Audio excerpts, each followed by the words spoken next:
As we've just heard, there is no existing vaccine that appears effective against the newly discovered CAPS virus. Governments, scientists, and companies around the world have become working intensively to develop one, but it's highly unlikely that a vaccine could be developed, tested, manufactured, and distributed in less than a year, and it's likely to take much longer. While there have been efforts to develop vaccines against SARS and MERS coronaviruses, none have been licensed. And given the distinctions in the CAPS virus, vaccines against those diseases would not be effective for CAPS.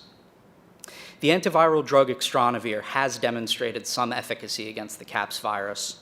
It reduces the severity of illness and saves lives in those who are infected, but does not prevent infection like a vaccine would. Extranavir is a generic drug primarily used to treat HIV. It is manufactured in 5 countries, including the United States and China. Approximately 1 million people take Extranavir every day for HIV. If all of those HIV patients could be switched to other antiretroviral drugs, we could potentially free up enough Extranavir to treat 26 million CAPS patients.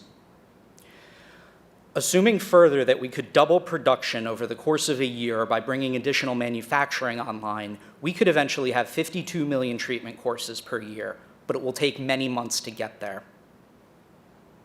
And there is not likely ever to be enough to keep up with the need as long as the disease continues to spread at this accelerating rate. Experts agree that while many lives will be saved by this antiviral, it is not going to slow the pandemic in the same way a vaccine could if we had one available. However, we do have the potential capacity to save many people. Now the question is, how do we distribute the supplies we have? Existing global supply chains and logistics networks for Extranavir run efficiently under normal conditions, but the pandemic is likely to be very different. We are hearing that one country where Extranavir is produced is planning to block some or all of the export of this medicine to hold on to it for their own people. Tensions are rising between governments and pharmaceutical and medical supply companies about how supplies should be allocated and who gets to make those decisions. International humanitarian organizations are raising serious concerns about access to antivirals for people in low and middle-income countries. In addition to antivirals, other medical supplies are not reaching those who need them in many parts of the world.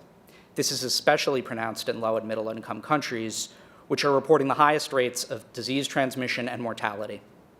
In part, this is due to last-minute stockpiling and hoarding by customers, and in part, it is due to cost and logistics issues. Personal protective equipment, such as N95 respirators, are in critically short supply in some areas.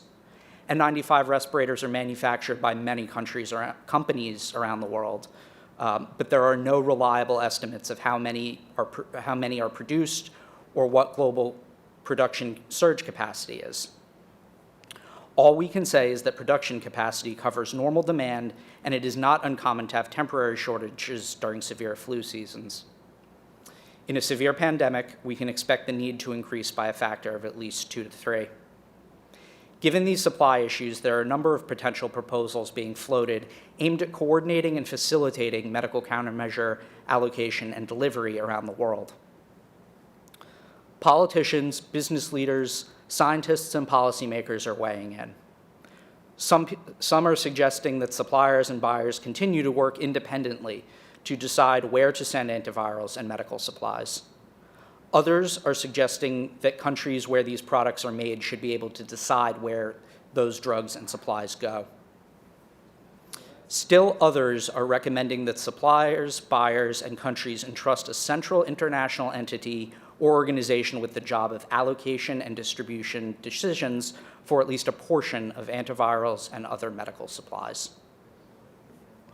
Thank you, Mr. Watson.